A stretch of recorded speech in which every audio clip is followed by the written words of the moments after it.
Stop PM Podcast. It's your boy OJ here once again. It's your boy Cav. Yeah, with the Yeah, man, I decided to get my wisdom, you know what I'm saying?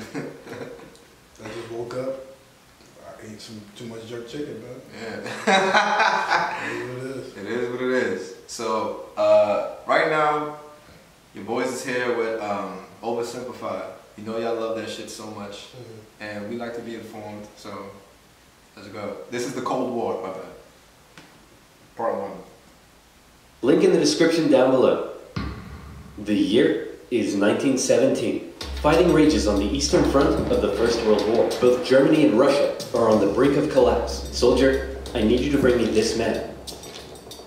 Got it. Found him, sir. What? No, not Lenin. Lenin, the Russian communist. What? Why would I need a beetle? Lenin, the Russian communist. He was exiled to Switzerland. You know what? I'll do it myself.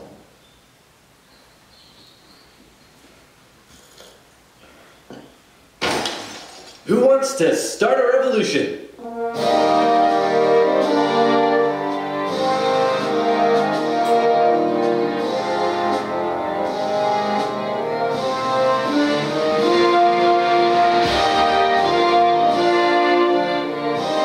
The Germans put Lenin on a train and sent him all the way back to Russia, hoping he and his mates would create an internal crisis. And create an internal crisis they did. The government was overthrown, and Lenin was in charge. He immediately pulled out of the First World War, made the country communist, started a 3-year-long civil war, got shot, broke the economy, caused a famine, and then he died. On his deathbed he said, "Hey man, tell whoever's in charge of giving people jobs not to let that jerk Stalin become the next leader. By the way, who did I put in charge of giving people jobs? That would be Stalin, sir." Ugh.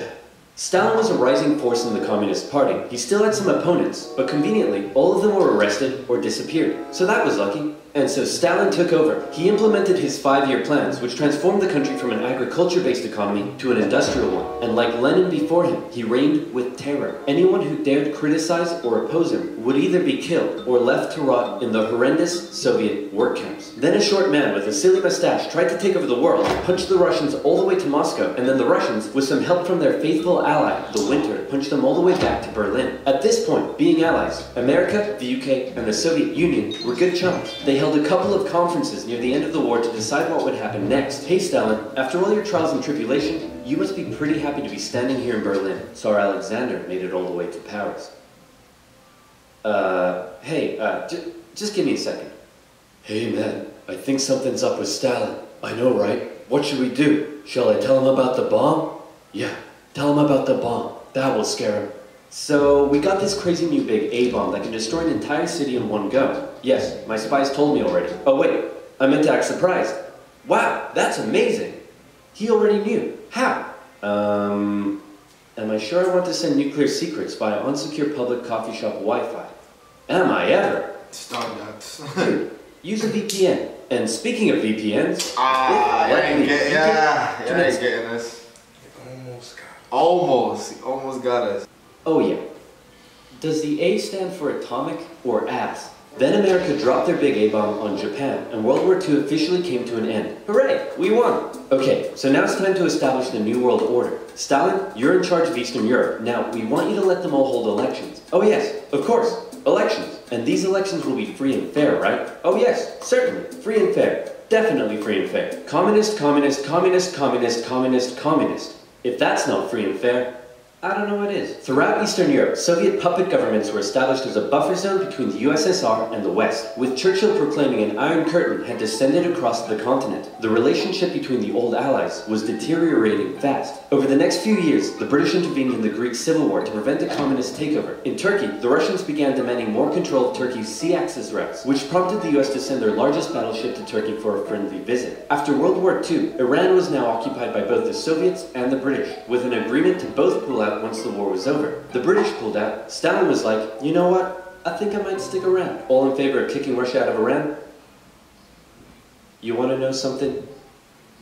You guys suck. Pressure from the UN forced the Soviets to leave, and with the establishment of NATO, the Soviets had no doubt that the West was out to encircle and destroy them. And America announced the Truman Doctrine, in which they basically said, those guys are not cool, cannot be trusted, and we will do everything we can to prevent the spread of communism around the world. Many view this moment as the official declaration of the Cold War.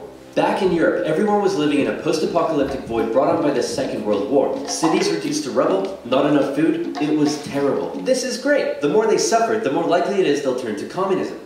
Dude, you're really messed up. What's wrong with you? My father used to punish me severely. America realized what was going on and quickly made a move. Under the Marshall Plan, they sent $12 billion to Western Europe for its economic recovery. The countries of Stalin's Eastern Bloc looked on with envy. Hey, Czechoslovakia, you want to come get some economic aid? Yeah, but I have to check with my mom first. Sorry, America. I can't come. This was a full-on economic battle raging between capitalism and communism in Europe. If the Western nations developed faster and better than the East, that would be a defeat for Stalin. So he set up his own rival economic recovery plan, which he called Comecon. And he also set up Cominform, which gave him more political control over the Eastern Bloc. But nowhere did this economic battle rage harder than in the city of Berlin. Caught over 100 miles behind Soviet lines, the city had been divided up between the Allies, and the western segments were still under Western control. East Berliners could travel freely to West Berlin, see the economic prosperity and think, maybe this communism thing ain't so great after all. I'm gonna have fun tonight. You're home late. Oh, Stalin, I was just out with my friends. Friends? You stink of capitalism! You're engaging in imperialist debauchery again! I swear, Ivan, I can't keep doing this. Stalin wanted the West out, so he said, hey, guess what? I'm blockading all of your supply routes to West Berlin. What are you gonna do about it? I suppose we'll just fly the supplies in.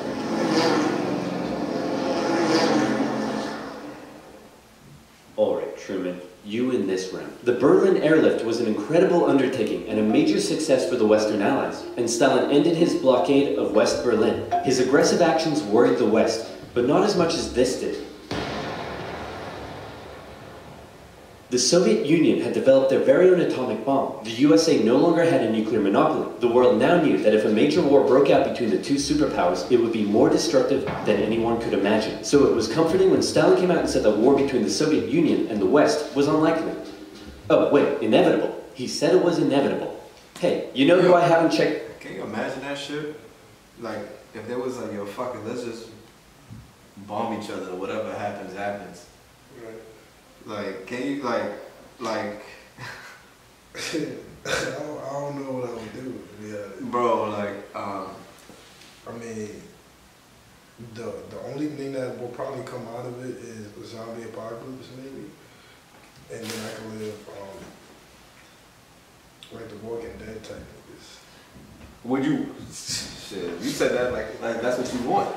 I mean, everybody secretly prays for the zombie apocalypse. Not that you want it to happen, but you probably want like a free trial version to see how it would go. I mean, is that how much you hate bills? Yeah. I'm gonna take a zombie apocalypse Over bills? over bills. That's a good one. Comment that. I would take a zombie. Would you guys take a zombie apocalypse or bills? The dreaded bills. Because, you know, maybe I could become like president. You know what Well, I'm no, saying? yeah, exactly. Like, we kill enough zombies. I kill enough zombies, they move you up in the rankings. Probably gonna have to kill some people too. I ain't gonna lie. Yeah, of course. Like, you watch The Walking Dead? Yeah. Yeah, You like, gotta rule them with an iron fist. You yeah, know? like Negan. Like Negan. Yeah. Yeah. Yo, Negan was a cool character, bro. Yeah, No, shout out to The Walking Dead. They got yeah. trash after a Yeah. while. Man. Is Rick dead? I don't know. Last time I seen, I think they blew the nigga up, but I don't think he really died. No. Spoilers. In a while, my good friend China. Whoa! What happened to you? What happened to them was a full-blown civil war that had been going on since 1927. The People's Liberation Army, under the leadership of Mao Zedong, successfully defeated the Republic of China, who fled to Taiwan. The now communist China and the Soviet Union signed a mutual defense treaty. This was terrible news for the West. But wait.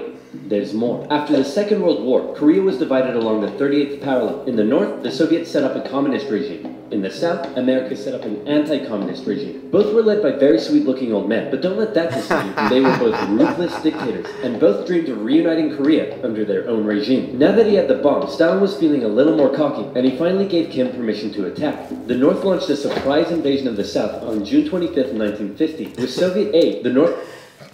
Am I the only one thinking if he would have put, like, you see how he had the feathers for khaki? Mm-hmm. What if he would have, like, did something else? With the feathers? I mean, like, there's something else. I mean, you got the dreads on, so you're supposed to know what I'm talking about. What are you talking about? If he would have did like, oh, he felt a little more cocky. Oh, you mean Fikaki? Mikaki? Yeah, exactly. Oh, Yeah, exactly. Mikaki. Yeah, it like blurred it out. Oh. Yeah, if you know, you know. If you know, you know, man. And steamrolled through, taking Seoul in just 3 days and replacing one ruthless dictator with another. The UN were freaking out and quickly created an emergency force made up of troops from 16 countries to defend the south. The west still held Busan and made landings at Incheon near Seoul. They pushed the North Koreans. This is probably bad, but just based off of looks, who you trust more? I don't like that guy on the right in color. Why? He just looked like a dick. He looked like he complained. Like he looked like the guy that tries to be cool. Mm-hmm. Like, let's say if he's your manager, he look a lawyer. Cool. He look like a lawyer. Yeah, but he's a dick. Like, he's an asshole. Like, yeah, like a district attorney. He probably like. He probably be like saying, "Hey, beautiful" under every Instagram model's page. And the old guy, he looked like he be murdering niggas. I ain't gonna lie. Yeah, he do. Yeah, they both look crazy, bro. Yeah. He looks like. I feel like I'll go with the old guy. I'd rather go with him. Kim Sung, he looks like, he like what you said, like those creepy old guys that got money, so they sugar daddies. Yeah. But they do creepy shit. Yeah, I think he's like one of those dudes that's into like dominatrix. Yeah. Like he'll let somebody shit on his chest. Yeah, something like that. Put his balls in a cage or some shit. Yeah, and Sang man. That nigga look like he straight like kills people. Yeah, like, he's you can tell what he. You can tell because if you smiling and it don't look like a smile. Yeah. Something wrong with you. Exactly. He just can't put that emotion out. Yeah, he can't do it. Yeah. But who would you trust more? I would trust the guy in the black and white one because he just seemed like he just out with it. I feel like the other guy, he's secretive. He tried to be like secretive with it, but he's just so much of an asshole. I'm sure. So what's that? That's. Alright, never mind. Alright, never mind. Yeah. Black and white. Yeah. Alright, so we're gonna. Force made up of troops from 16 countries to defend the south. The west still held Busan and made landings at Incheon near Seoul. They pushed the North Koreans out of Seoul, replacing the ruthless dictator that had replaced the first ruthless dictator with the same ruthless dictator that had previously been replaced by the new ruthless dictator. And the west then continued all the way up the Korean peninsula. At this point, China was getting worried that the UN may just keep going. The US had sent this guy to lead the operation. After winning the Pacific theater of World War II, General Douglas MacArthur's head was big and his balls were bigger. He reassured President Truman that there was absolutely no way at all that the Chinese would ever get involved. Meanwhile, 500,000 Chinese troops were crossing into Korea. Nuke 'em. No. Nuke 'em. No. Ah, come on. You're fired. The US considered the nuclear option, but now that the Soviets also had the bomb, they didn't want to risk all-out global destruction. The communists pushed the West right back almost to the exact same spot they had all started from, and they ended up in a stalemate, where they remained until both sides finally agreed to work towards a peace settlement in 2018. Back in America, Americans decided they wanted a new president who would be tough on communism. So they elected famed World War II General Eisenhower, who was really hard to draw. It's 1953. Hey Stalin, how you doing? Oh, he's dead. He had a cerebral hemorrhage and his reign of terror kinda came back to bite him in the ass, because he had imprisoned all of his best doctors, and those that were left were too terrified to treat him. The new leader, Nikita Khrushchev, called a meeting and said, "Hey guys, you know how Stalin was imprisoning and murdering us all for doing basically nothing? Yeah, he was kind of a jerk. I'm really not sure how this is news to you." Khrushchev went on a campaign of de-Stalinization.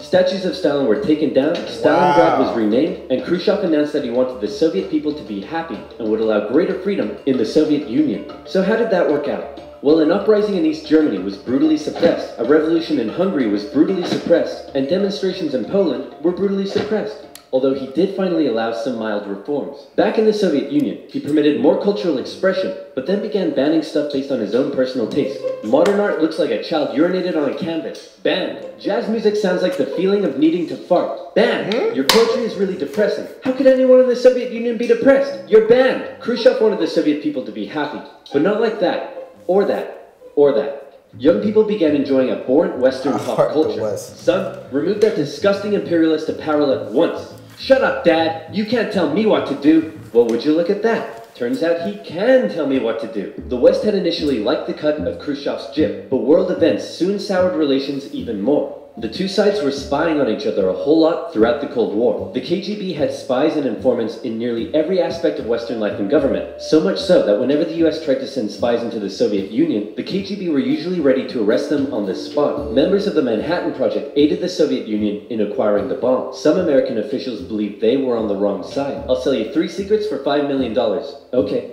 Go ahead. The Allies are digging a tunnel under East Berlin to tap your communications. There's an American agent living at this address in Moscow, and sometimes, when I'm home alone, I like to put on my wife's dresses, sit in the corner, and cry for hours. Very interesting. In America, fear took hold during the Red Scare and the McCarthy trials. American values imploded as fear of communism collided with freedom of thought and expression, and communist kind of became a buzzword thrown around to describe anything people didn't like. Hollywood? Communist. Your next door neighbor's dog? Communist. When the grocery store cashier asks if you need a bag when you clearly can't carry 10 tubs of baconaise in your hands, communist. But one area in particular where the US had an edge over the Soviet Union was in its espionage technology. In particular, U-2 spy planes flew across Russia carrying out surveillance from the skies. There was a nasty incident in 1960 then, when one was shot down and Khrushchev was furious. Who the hell is this? He's a high-altitude weather enthusiast who flew off course. Okay, that sounds plausible. Wait a minute! Why does he have a gun and a poison needle? Because he's a very naughty high-altitude weather enthusiast. But much to America's concern, the Soviet Union appeared to be ahead in the space race. Everyone freaked out when Russia launched the world's first satellite, and then they actually sent a man into space. Even worse, there also appeared to be a missile gap in the Soviets' favor, and Khrushchev was so confident that he even allowed the US to set up a technology exhibit in Moscow, attended by a certain Vice President Richard Nixon. Check this out, we have color TV. Yes, but we've been to space and can obliterate you with our massive nuclear arsenal. Check out this vegetable peeler. Tensions increased further when both sides upgraded their atomic bombs to hydrogen bombs. And after West Germany was allowed to join NATO in 1955, Khrushchev set up the Defensive Warsaw Pact, strengthening the military ties between the Soviet Union and its satellite states. In 1960, Americans decided they wanted a new president who would be tough on communism, so they elected John F. Kennedy. The Soviet Union was advancing its technology, but it was also bleeding its coffers dry, and all of the money was going towards the military, not the people. Life under communism was still as hard as ever, and Berlin remained a thorn in the Soviet side. The contrast between the economically prosperous West and the struggling East was clearer day by day, and East Berliners were still able to freely travel to the West. Now, many of them were deciding to stay there. Millions defected to West Germany via West Berlin, causing Eastern factories to lose workers and taking a heavy toll on the economy. Soviet leaders decided this couldn't continue any longer. First, Khrushchev tried this: leave West Berlin, or else. Or else what? Or else I'll be really mad at you. Yeah, no, we're gonna stay. Listen, man, West Berlin is ours, East Berlin is yours. That's just how it is. Kennedy felt pretty good about his show of American resolve. But wait a second, did you catch that? Let's replay it. East Berlin is yours. Uh-oh, Kennedy just told Khrushchev that the USA wouldn't interfere in what the Soviets did with their section of Berlin, so Khrushchev came up with a new idea. We're gonna build a wall, and it's gonna be a big, beautiful wall, and it's gonna keep out all the Mexicans. Oh, sorry, it's gonna keep in all the Mexicans. On August 13th, 1961, Berliners woke up to find their city divided into two, with barbed wire and guards blocking the border between East and West. Over time, a wall was constructed throughout the city. Families were torn apart. Thousands would risk their lives escaping over the wall, and hundreds would die trying. To the despair of Berliners, the West were unable to do anything about it, but the wall did put on full display the failure of the communist system. As Kennedy said, democracy is not perfect, but we have never had to put a wall up to keep our people in. As part of the agreement between the two sides, US diplomats were still allowed to travel to East Berlin, but suddenly, East Berlin crossing guards started giving them the business, and Kennedy was like, nah-uh. In October, the US rolled tanks up to the crossing point at Checkpoint Charlie as a show of strength. The Soviets did the same, and the two were in a standoff. They stayed like that for 16 hours, and the world braced for nuclear Armageddon. Thankfully, though, Kennedy called Khrushchev directly and was like, hey man, this is getting way too hot. How about you back your tanks up by an inch and we'll do the same? Sounds good. Okay, how about you back your tanks up by another inch and we'll follow suit? Alright, hey, you want to do another inch? And they both very slowly inched away from the apocalypse. Phew, let's hope that's the biggest crisis of my presidency. It wasn't. I hope they're not alluding to him getting bodied. I hope not. That would be kind of messed But up. well, no, they have a part 2. I'm bugging. But Yeah, man. It's crazy, man. Like, it's like as someone living in 2021 right now, it's unbelievable to see how drastically the world could have been changed. Like, if push came to shove, somebody would have said like, "Fuck it, let's just release these bombs." It's like a whole different war could have just started off. You know, thank God it was a Cold War instead of like a real actual war. I mean, I don't want to say that, but you know, yeah. So yeah, comment what you guys think about the Cold War Part 1, and yeah, man, holla at your boys. We out.